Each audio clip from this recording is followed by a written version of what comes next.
What's going on, Bucs fans? Back here at it again at the Sick Podcast Network on Pirate Parlay. I'm your host, JC Allen. We're going to get into a plethora of topics today, including the Bucs blowout win over the Saints. We'll touch on that briefly. A couple of roster moves they made, the running back room, what's going to make of that, and also, will Mike Evans hit 1,000 yards this season? It's looking like it's going to cut it close. We'll jump into all that stuff and more right after the break. Turn up your volume. Because you're about to listen to The Sick Podcast. Pirate Parlay. Battle intercepted, picked off in the end zone. Bucs are going to beat the Chiefs. We're the champions of the world. The sickest Tampa Bay Buccaneers podcast. It's gonna be sick. Back here on the other side. Thanks, guys, for tuning in to another edition of the Pirate Parlay podcast here on the Sick Podcast Network. Again, if you guys are watching over on YouTube, make sure you guys are liking, subscribing, turn on the reminders. And if you're on Twitter, thanks, appreciate it. Come on over to YouTube. Like, subscribe, turn those reminders on. That way you're notified every time we do go live. So we've got a few things we'll get into today. First and foremost, I just want to put my thoughts and prayers out there. Anyone affected by both of these hurricanes at this point with Helene and Milton. Hopefully everyone's good. You know, you've returned to having power, running water.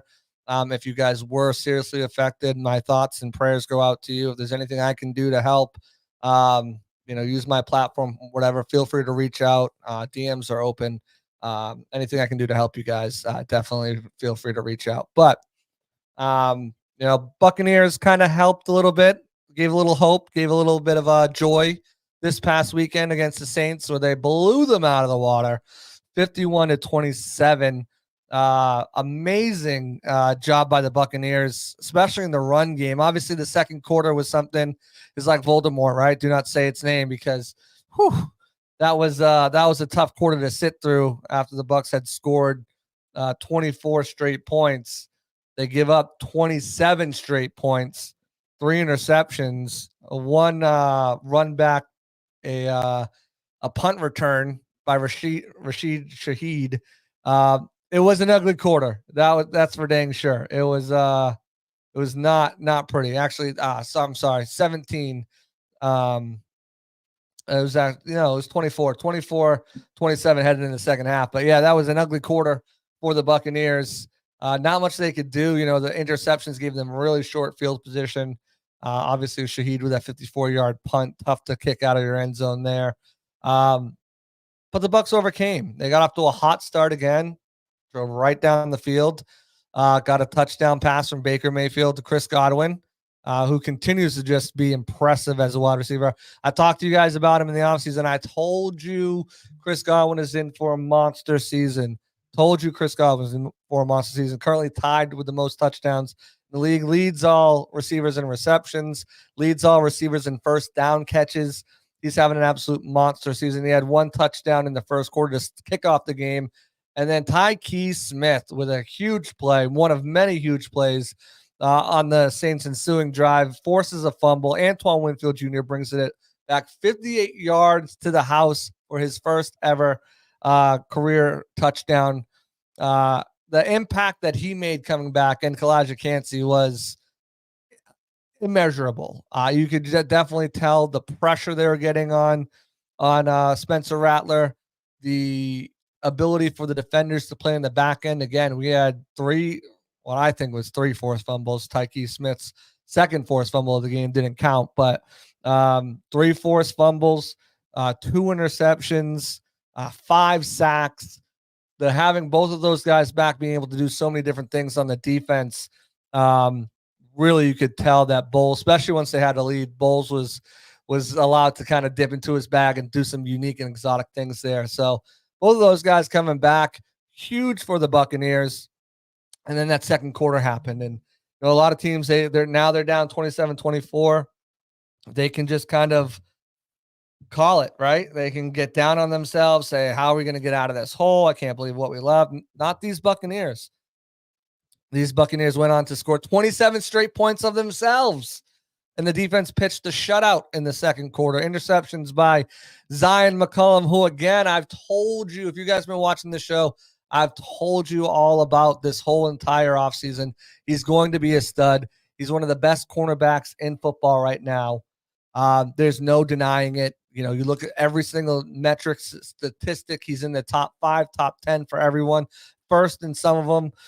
He is making a name for himself. Of course, he's not going to get the recognition because he plays in Tampa Bay, but he should be right there, in contention for All-Pro, if not certainly a Pro Bowl at this time. A couple more interceptions, and he'll definitely get his name thrown in there, because when you play in Tampa Bay, stats matter. And sometimes if you're Levante David, they don't. Zion McCollum playing amazing football. He's targeted like twice. Made a tackle. They're not thrown to him anymore just because of how good he is. You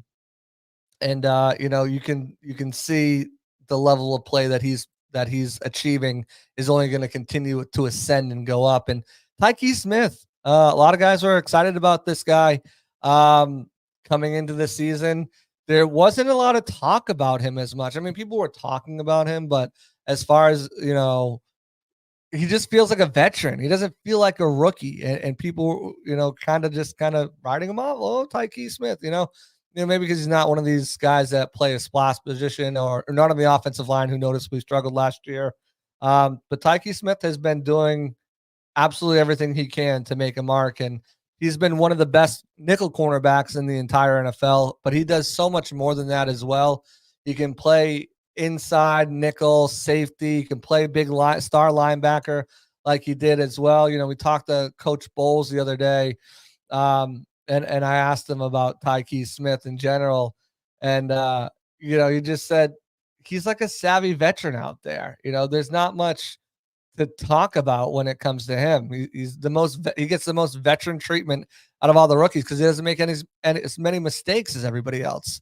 Made a couple last week, cleaned up on them, but he said he thought he played an outstanding game, covered well, tackled well, blitzed well, played zone well, punched the ball out, got an interception. His all-around play has been outstanding for him this year. And again, like I said, he goes, we kind of take it for granted because because of the cornerback. Because he's an edge setter as well. He plays safety for us. He plays linebacker. To do that coming out as a rookie is really impressive. He's ahead of where Izzian was last year. He's a heck of a football player, and he fits in so well to what Bowles likes to do. He's a guy who is like said it, and I think he'll be in the conversation if he can continue and the Bucs continue to do well. People continue to look at this team. Should be in the conversation for Pro Bowl at nickelback, or certainly an All-Pro team as well. If he continues to play, certainly it looks like he'll make the rookie of the year team at nickelback if he continues his level of play too. There's a couple of the guys who are making some plays out there, but I think Tyke Smith is one of the best out there to do it. And he showed up on Sunday, in multitude of ways. Like I said, I think he should have had 2 of those forced fumbles, but he had multiple pressures. He ended up with 5 tackles on the day. He was all over the field. So for the Bucs, for them to get that defensive output, get the offensive output, Chris Godwin had another touchdown, a crazy touchdown on a quick screen pass, 55 yards. He looked like he should have been tackled, but he kind of just wiggles through there and takes it 55 yards to the house to put the Bucs back on top after halftime. That was a great play by him. He ended up with 11 catches on 13 receptions for 125 yards and 2 touchdowns. 105 of his 125 yards were after the catch. I mean, this is Chris Godwin 2019. This is Chris Godwin 2.0. He's feeling better. He's looking better, of course. You can tell just by his movement. He's back. He's back. In the last 2 years, you had questions, right? Struggled to separate. It was what's going to happen this year in the contract year. He's struggling to separate a little bit. He's banged up. He's not really being effective on the outside. When they moved him back in the slot last year, you got a little bit more, obviously run and perform much better. But there were certainly questions about what kind of player he was going to be after that ACL. And I think this year in this system specifically, again, we're talking about, Liam Cohen. I mentioned it, going to be in that Cooper Kupp role. So far, he's Cooper Kupp-esque. You look at the numbers he's putting up and the numbers that he had, that Cooper Kupp had in his Triple Crown season. Godwin's got 43 receptions through 6 games, 511 yards, 5 touchdowns. He's balling out pretty strong right now, and making a case for himself to be considered in that Pro Bowl All-Pro range. even though he's looked at generally as a number 2 wide receiver here in Tampa Bay. But the big story of the game that everyone will kind of want to talk about is the running game. The running game came alive. You want to talk about coming alive? After the first half, they had 9 carries for 55 yards. That wasn't cutting it for them. They had 221 yards coming out of the game after the halftime. My God, what a performance by guys like Sean Tucker and Bucky Irving. Bucky Irving leading the team in rushing yards, 328 and 2 touchdowns. Got a second touchdown today on the ground after getting his first one last week. But 328 yards on the ground this season. Sean Tucker had to step in because Rashawn White was down. He was out with a midfoot injury this week, and boy, did he come on after having just one rush for 11 yards in the first half. The second half was all Tucker all the time. He performed so well, not just rushing the ball, but also as a receiver. Right before the half, he comes up with a 36-yard touchdown pass from Baker Mayfield for his first career touchdown through the air. And then in the second half, it was a Tucker show. He took on 13 carries for 125 yards and then added another touchdown, a big run of 36 yards. The Bucs had 10 explosive plays on the ground running. Bucky Irving had 2 of them. Sterling Shepard had 1 with that end around for 24 yards. Sean Tucker had 7 of the Bucs explosive plays on the game, more than 10 yards. That's when explosive play, rushing the ball, is a 10-plus yard is considered an explosive play. 20-plus pass receptions considered an explosive play. If you add in his receiving, he had 8 explosive plays on the day with his 36-yard reception for a touchdown. Sean Tucker won the NFC Offensive Player of the Week with his performance. You look at what he did combined with his 3 catches, 56 yards, and a touchdown. He had 190 something all-purpose yards, 92 all-purpose yards, 2 touchdowns, 8 explosive plays. He certainly deserved that award this week. While Bucky Irving, who I talked about as well, he had 81 yards and a touchdown, 5.8 yards per carry on 14 carries. He also chipped in 2 receptions for 24 yards, again, and an explosive of 18. So 3 explosive plays for him on the day. He's up for Pepsi Rookie of the Week, as is Tyke Smith. Now, they probably won't win because Caleb Williams had 4 touchdowns and whatnot. But, again, getting recognition. This is the second time I think Bucky's been up for Rookie of the Week. Obviously, he didn't win it. I was surprised Bucky wasn't in conversation for angry runs after the stiff arm he delivered.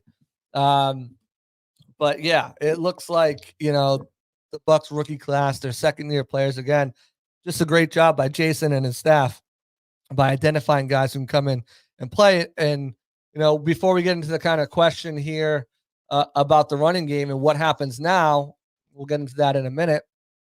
You look at what the Bucs were able to do, must-win game, kind of. You needed to have this one in the division after you lost a nail-biter against the Falcons on Thursday Night Football. Not everything was great. Jamel Dean came out of the game. He was quickly ruled out with a hamstring. Mike Evans looks like he's pretty banged up. He was in and out of the second half.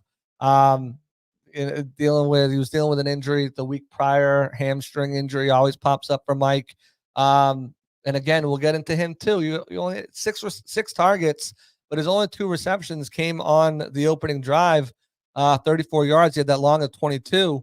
And then it was nothing else from Mike. And the funny thing was they had Paulson Adebo on Mike a lot. It wasn't even a matchup with Lattimore. So you got to wonder how banged up Mike Evans is. Is it something that's going to linger and continue going on throughout the weeks? Is it best to sit him down against the Ravens this week? And we'll get into the Ravens on Friday when we bring someone in for enemy lines and discuss that matchup. But, some disappointing injury news there. I see the love Funderburk in the comments. PFF gave Funderburk a good grade. I thought Funderburk played all right. Funderburk had some flow when he first came in, says Bry. Definitely held his own overall. Not bad for UDFA. Thrown into his first action mid-game. Not like he was practicing as a full-game cornerback. I thought Funderburk had some good moments. Obviously, he let up the touchdown, Bub Means. That was one where you kind of saw like, oh, what are you doing? He did have a forced fumble, and he did finish with 4 tackles. I think there's a lot of talent there to work with and mold and grow. He might be pressed into playing this week if Jamel Dean's not healthy, but I think there's a lot there that you can take and kind of mold, grow, and groom for the future. Now, I don't know if he's going to be a number 1, but at least a very capable guy who can back up, step in. He's got good playmaking abilities, not afraid to get his nose dirty in the run game. The Bucs really liked him even when he was banged up and missed the end of preseason. They knew they were keeping him on the active roster. He's a guy who I think showed a lot of promise and I think shows a lot of potential. And again, if he's got to be the starter, he'll be, which I think is trending that way. We're going to get Tyreek on the podcast next week, I think. Fingers crossed, players are players. So, but I think we're going to plan on getting him on there. And potentially, I think we'll be after his first career start, but a second career game at cornerback. So I think there's a lot of good to take away from that as well. Michael Matheson mentions that Otten sure is impressive in downfield blocking. That's something that I'm glad you picked up on because Otten has struggled the first 2 seasons. I think he's come on as a blocker has been tremendous. The growth there has been great. Obviously had the touchdown catch in the 4th quarter from Baker Mayfield, the 8-yarder. I believe that was on third and long too. After they got set back or something like that. But no, I think that's another, just testament to him. There's going to be ways that games where he's going to have a big impact. There's going to be games where he doesn't have a big impact, but his blocking is going to help impact the run game and getting success. And I thought that was the big storyline of the game. Obviously the Bucs, going down in the 2nd quarter and coming back. But I think the run game was such a big story because it's something you haven't seen out of this team in a while. 594 total net yards, 31 first downs. They were efficient on 3rd down, 6 of 10. The penalties were atrocious, but the refs have been terrible this year, like just awful. And if you watch the Monday Night Football game, it's not just the Bucs, but they came in as a least penalized team, left with 12 penalties on the day for 86 yards. I thought it was just atrocious what the refs are doing and what they're calling, what they're not calling. But that's a conversation for another time. Because we're going to get into the running game now. And before we do that, though, we want to give a quick shout out to our friends over at Bucs Cruise. Definitely check them out over the Buccaneers Cruise. This year, it's set sailing from March 7th to the 10th. It's going to Key West and Bimini, Bahamas. There's so many players who are going on there that's already been confirmed. Jordan Whitehead, Brad Johnson, Trey Palmer, Kalijah Cansey, Yaya Diaby, Jamel Dean, Graham Barton, Luke Gedeke, another offensive lineman that hasn't been announced yet, but you're not going to want to miss that. Dexter Jackson, Derek Brooks, so many. It's such a great time on this vacation. There's so many different events and activities I got going on. Sail away parties, trivia contests, bingo, cocktail parties where you can actually interact with the players. You're not rushed through like an autograph line. You can actually have time to talk to them and see them around the boat. Ask Nathan Elliott down in the comments. He's been on it. It's something like no other, nothing you've ever seen before. They got player panels, they got water volleyball games, theme parties. There's so much awesome things going on there. So don't miss an awesome opportunity to celebrate your team, create lasting memories with fans and your favorite Bucs players. Again, people from all over the country go out there, and you make friends from wherever in the country, and you got lifelong Bucs fans. So. As Nathan says, Operation Fill the Boat in 2025. Richard asked, how encouraged are you with the success in the run game was versus Saints? Sustainable? Let's get into that because I think the offensive line, and this is a credit to Liam Cohen too. We talked about it. We asked him about it. It feels like this offensive line doesn't have a full grasp on the zone blocking system, wide zone, mid zone, inside zone. They're much better at gap and duo, pin pull, those types of runs. So a little bit of power. But they're also really good getting guys in space too, because they've got such an athletic offensive line. So I think what you're seeing is Cohen calling to his runner's strengths, calling to his lineman's strengths. And I think that was a big turnaround this week. I don't think it had anything to do with Hainsey or Barton. I think when you look at the amount of plays that he called in gap and duo and stuff, there was a really large amount of those. There's very few zone calls in the running game. And I think that helps the players tremendously. I also think, Bucky is getting more comfortable in this system as he progresses as a rookie. And you're seeing, his ability to just make defenders miss. And that was something that you saw on tape, something that translated in preseason, translated in camp once they got the pads on, and it's translated to NFL games. And it's why he's leading the Bucs in rushing. But I also think Sean Tucker, too, when you look at what he does, he's a very decisive runner. He's the fastest running back on the roster. And he's a tough guy to bring down. He's built like a little bowling ball. He's very thick, stocky guy who can run through people, make guys kind of miss, a little shiftiness to him. And then you have Rachaad White, who I think he's a more patient, deliberate runner, but you get him out in space and he becomes a really big weapon, whether that's in the receiving game or in the running game. Remember, just last week before he got injured, he had a 56-yard run down the right sideline, so it's not like I know a lot of people are the shiny new toys, right? You got Bucky and you got Tucker. And I think there's a little bit to what Leroy's saying. I think it's the backs. White doesn't hit the hole fast enough. And that can be an issue sometimes. I think with him and not to sugarcoat anything. And his running style is a little bit more that patient, deliberate running style, he's got to use a little bit more violence in there. But with all three of these guys, I think it gives you such a great rotational option to have all these guys in there, because there's no putting the genie back in the bottle.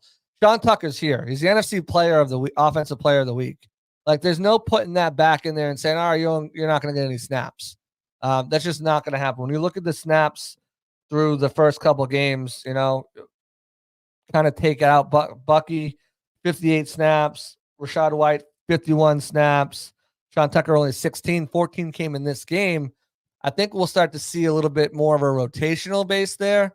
I think Rashad is still your number one. I think he'll start the games, but I think you'll see different series, different drives even. You'll get different guys in there. And then again, what Bowles said at the beginning, and I think, Bowles said it, but it wasn't actually kind of being done. Whoever's got the hot hand is going to go. They're going to take it. And, Rashad's biggest strength is his, receiving ability. And you look to last year and the year prior, and his run and his pass blocking. I'm not saying Rachaad White is going to be a third down back from here on out, but there's certainly a lot of opportunities for him to use him in that role where he's excelled so far in his career.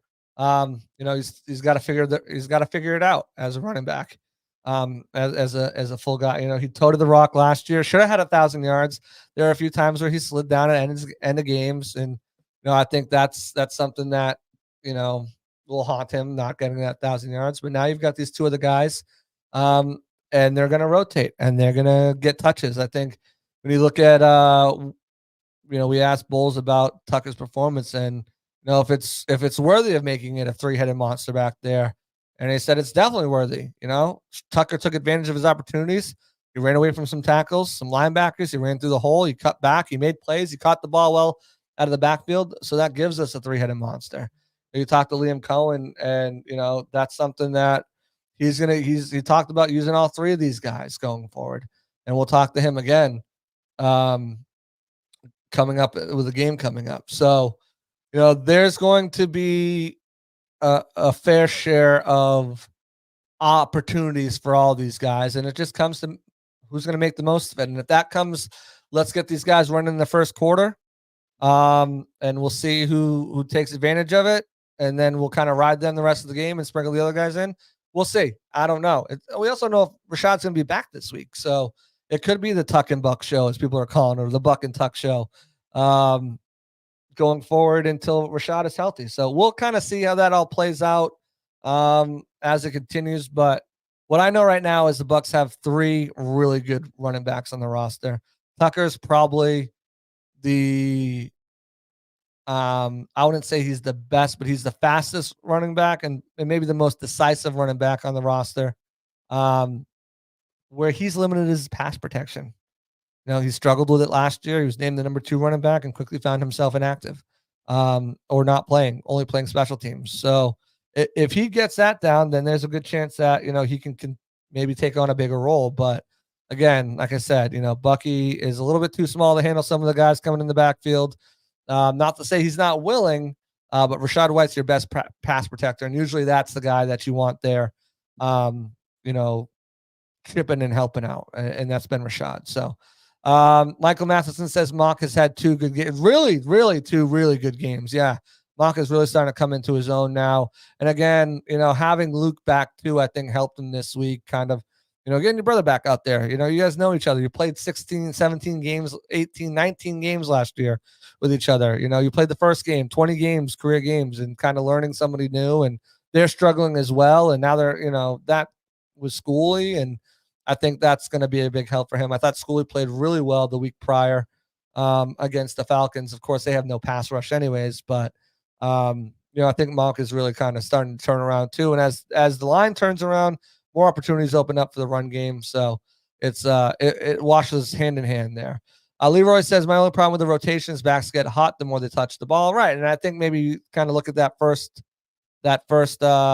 quarter as, okay, who's going to be the guy? And then you feed that guy the rest of the game. So we'll see how that all shapes out. I know Liam's got a really, it's a difficult problem. It's a good problem to have when you got 3 guys there who are churning the rock. Cody says passing more often on first down is also helping the run game. Pass to set up the run, not vice versa. It's a strange concept, right? One that Bucs fans haven't seen in 4 or 5 years, So that's definitely helping as well. Keeping these guys honest. I don't think the Saints, had the best run defense. It's going to be tested. The Ravens have the best run defense. They're allowing under 60. I think it's between 56 or 59, one of the two. But they're not allowing a lot of rushing yards at all. So their run defense has been really, really good with Madambuke there and some of the other guys who they got there. Patrick Queen, the linebacker. So no, he's not there. He's with the Steelers. Roquan Smith is a linebacker there. So they've got a really strong run defense right now. So it's going to be a big test, whoever it is. If it's White, if it's Tucker, if it's Buck, we'll see. Leroy says, forget the stats. Tucker just looks like our best back. Fast, his vision, physical. It's hard to argue what you just saw on tape, out of the games that, Bucky, and he was the lead back. Bucky was the lead back. Bucky had like 46 snaps. Tucker, I think, had like 25 or something like that. Obviously they both touched the ball pretty much equally. With Tucker getting 14 rushing attempts and Irving getting 14 rushing attempts. Tucker was targeted 1 more time in the pass game, but as far as snaps go, I'll tell you right now, Bucky had, let's see, I'm right here. Bucky Irving had 49 snaps in the game. Tucker had 29. So he had 20 more snaps than Tucker. And, so eyes don't lie. He looked really good. But again, Leroy, like I said, very pass blocking was terrible last year. Michael says, Bredesen surprised me. There were multiple stories in New York focusing on how his poor footwork caused balance and leaning issues. You see him, Bredesen's been pretty fine. I don't say that. You knew he was going to be the weak link on the line, but I don't see him consistently being an issue. He had a penalty yesterday or Sunday, but he's not consistently an issue.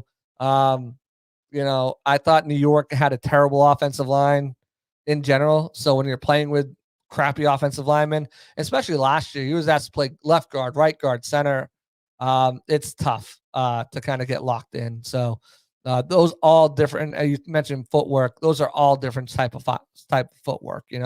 From the center position, from the left side, from the right side, it's all different footwork. So, trying to be consistent with that when you're playing 3 different positions in 1 year is tough too. Leroy says, JC, who do we start at center? I love what I saw Sunday. I think, again, I go back to before the season start. To me, the best line combination is Hainsey at center, Barton at guard. I don't know if they want to mess with Barton at guard and his development there, but Hainsey looked really good. Again, he's got trouble anchoring against really strong defensive tackles, but I thought he looked really good, really fluent. He's got good chemistry, obviously with Moke and the guys on the line. Bredesen and him, they worked a lot together in the offseason until Barton was named the center. So, I still think maintaining that's probably the best combination. Even though, like I just said, Bredesen's played pretty well. I think that gives you the strongest offensive line, but we'll see what they do.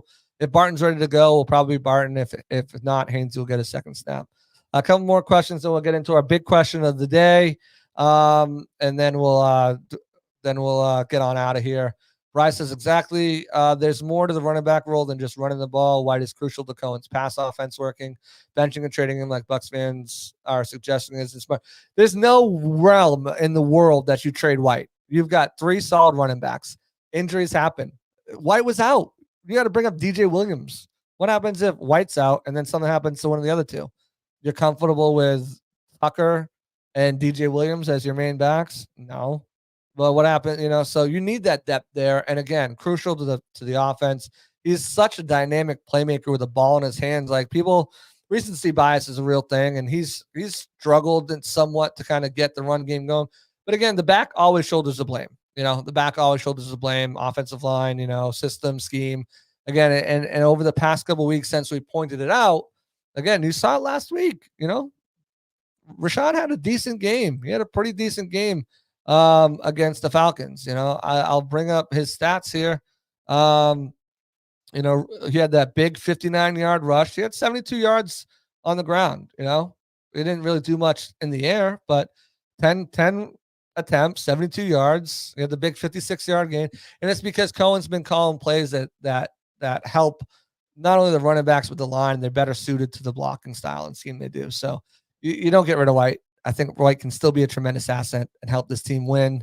We'll see what his role is when he comes back from injury. We'll see how it all shakes out. Nothing to do but to wait and see at this point. Bryce's last drive or two in a comfortable lead late had a lot to do with Tucker's touches and yards. Felt like the Saints gave up at that point too. Yeah, I mean, once they're about to hang 50 on you, you're just get us out of the game. Get us out of the game. So, all right, we'll talk about before we jump into Mike Evans and what's going on with him. Giving a shout out to one of our sponsors here, Mosley Heating and Air. When Florida hits hard, trust Mosley Heating and Air to keep you cool and comfortable. Over 25 years of experience, their family-owned business knows what it takes to keep your home HVAC system running smoothly. Need a repair, new system, or maintenance plan? They've got you covered. Call Mosley Heating and Air today at 813-230-3742 or visit mosleyheatingandair.com. Mosley Heating and Air, where comfort meets reliability. You don't need it today, I'll tell you that. Today's a great day to have it maintenance when you don't need it. It was 70 degrees today, nice breeze, beautiful day in Florida today with that cold front moving in.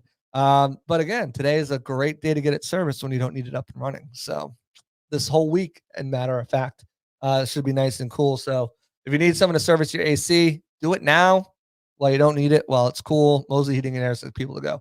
All right. Mike Evans, guys, what are your thoughts? Let me know, because right now it's not looking good. Mr. 1K himself, it's in his name, M1KE, Mike Evans. Is he going to get there? Like, I know we've seen this before. Mike's been in the same situation 2 other seasons, and he's pulled it out. But I don't know. This season feels a little bit different. He's sitting at 310 yards. Again, we talked about it on top of the show. We only had 32 yards receiving, and both of those came on the first drive. Nothing after that. Is it time for concern that Mike might not hit the 1,000-yard spot this season? Are you guys 34 yards? Sorry. Are you guys nervous that Mike isn't going to hit it? 310 yards. He's got 11 games to go. So, I mean, I'm not a mathematician, so I'm going to pull out what teacher said I would never have, calculator in my pocket. And let's just kind of figure out the math, right? 1,000 minus 310 divided by 11. He needs 62 yards a game over the next season. Now, Mike is capable of going off for 151. We've seen it happen before, but the thing that worries about me is his depth of target has been concerning, right? Mike's the go ball guy. He's always been an underrated route runner. Mike is one of the better route runners in the league. But he's always had that opportunity to go down the field, and we haven't seen that much. I mean, when was the last time you saw Mike run a deep route, a goal ball route, and come down with it? It's been a little while. It's been a couple weeks. Now you can work that in there, but I think you're still concerned if he's going to make it. Bryce says not nervous. He was under 300 yards at week 6 during 16 game seasons. Easy teams after the bye as well, including 2 Panthers games. Leroy says they will force it to him down the road like always. I don't know. I'm not going to go against it because I went against it 2 years ago and I still get roasted for it, saying he's not going to get 1,000 yards. I think it's a possibility there. And I think, look, if you're Liam Cohen, you don't want to be the coordinator that didn't get Mike 1,000 yards. So he's definitely going to, I think he's definitely going to get it. But I think it might be like, I think it was the 2019 or 2018 season where he had like 1,001 yards. Like he just got it by a yard. I think it's going to be really close. Christopher Cole, I agree. He says he needs a few big games. He definitely needs a few big games if he's going to get there. Richard says, I'm not worried about Mike. After the bye, he'll get fed with weaker teams. He'll be around 500 yards at the bye. Brandon says Godwin is starting to make it impossible to let him walk during free agency without him this year. Who knows how many third downs we convert? He and Mike is a perfect duo. 2 unselfish wide receivers is rare. Bud's not concerned about Mike Evans. Nathan's not concerned about Mike Evans. He thinks he'll get more targets as Chris garners more intention. With Chris Godwin, and I know we're talking about Mike here, but Chris is an interesting conversation because what's his name came out? Head coach Todd Bowles came out and was asked about Chris's performance. And, he kind of said that I'm trying to find he said he's helping a great deal in the run game. I mean, he's helping us as much in the run game as he is in the pass game. He's playing all-around type play. His football game speaks for itself. To have him fully motivated in the offseason, some personal things that I'm sure happened to him that he's still motivated from, and he's healthy, he's competitive, he's out there having fun, he's running, he's catching, he's blocking. You've seen the best of what Chris Godwin has right now. The thing that stood out to me was personal things. Like, what personal things was Chris Godwin? And I don't want to dive into the man's life, but in a contract year, they're handing out money. Did maybe Chris and his agent kind of say, hey, we want to stay here? Jason was very non-committal about Chris in press conferences that we had with him. Was there maybe a, hey, we would like to stay here, kind of let's get something done? And maybe there wasn't, and now he's using that to motivate himself this season. I don't know. The personal motivation thing, personal things happen to him that would motivate him. That's kind of, that would motivate him, I think, everyone has personal things that I'm going through personal things right now. But like that motivated him for this season to have this output. That's kind of speaks to me. And I think they need Chris. I think at the beginning of the season, I was like, I think Chris will take a discount. And I still think he'll take it somewhat of a discount, but the way he's playing now, like he's going to get more than Mike. Like you got to pay him more than Mike with the receiver market blowing up. So it's going to be interesting to see if they can keep Chris, but it's going to be interesting to see if Mike gets his 1,000 yards. Bryce says they clinch a playoff spot for a wild card. At least they'll feed him to 1K en route to take the division. In a couple years, Bucs management focused on getting his 1,000 yards. So as long as he remains healthy, and that's the thing too. Mike's been banged up. You've seen it, right? You saw it. We talked about it earlier. The second half of the game, Mike was in and out. Where's Mike? He went back to the locker room early in the second half. In the second quarter, and to get some work done. Is he healthy? If he's not fully healthy, do you rest him this game? Can you afford to rest him this game? Ravens have let up a bunch of yards through the air. Again, they've been one of the stingiest teams on run defense, but a bunch of yards through the air. Can they afford to rest the Mike Evans this game? I don't think so. We really haven't seen enough from from Shepard, who had 3 costly penalties, or Jalen McMillan, who looked like a stud. He looked like please no. Jalen McMillan looked like what's his name did. Who was the old punt returner? Jalen Darden in the offseason. But so far he's looked like him during the regular season too. Just hasn't been there. So we'll kind of see what's going on and how that translates into his ability to get it, because I think right now it's going to be close. It's going to be close. But that's all I have for you guys today. We'll be back Friday with another episode. We'll have an in-depth look at this Ravens team. Again, they pose a formidable threat. The duo of Lamar Jackson and Derrick Henry has been dangerous. Lamar Jackson has like 1,500 yards passing, so it's not like he's just been doing it with his legs. And obviously, Derrick Henry's the league leader in rushing yards right now. He's just rejuvenated his career. He's an absolute monster. We'll have to kind of see what they come up with, how the running game gets going, where they can exploit any weaknesses. We'll get all that stuff from an insider who covers the Ravens day in and day out. That will be a good episode if you're not familiar with the Ravens game other than just watching, but to get a real deep dive on how the Bucs can exploit their weaknesses, what they might do to kind of exploit some of the Bucs weaknesses. We'll get into all that stuff here on Friday, but I appreciate everyone in the comments as well. You guys, my regulars out here, appreciate everybody. Again, like, subscribe, turn notifications on. If you watched on Twitter, like, subscribe, turn notifications on. Come over to YouTube, do the same, even if you're going to watch on Twitter because it's probably a little bit easier. Come over here, just share the love. Again, check out all of our content over at Bucs Game Day. Nathan says Friday. I'm not sure yet, nailing down the time with the beat writer, somewhere between 5 and 9, the latest. I'm not going later than that. So sometimes between there, we'll be up and running live. But you can find all of our content over at Bucs Game Day. We're cranking out a ton of stuff. Check us out. Put us in the rotation. You might read some other places been around for a while. Put us in the rotation. Check us out what you got, what we got going on over there. Lots of good stuff cooking. You guys can find me on Twitter, JC Allen NFL, your one-stop shop for all that's Bucs. That's going to do it for me here today for the Sick Podcast Network Pirate Parlay. I'm your host, JC Allen, saying see you next time. Peace out. And that's a wrap. Hope you don't miss us too much until next time. Follow the Sick Podcast Pirate Parlay on YouTube, Facebook, Google Play, and Apple Podcasts.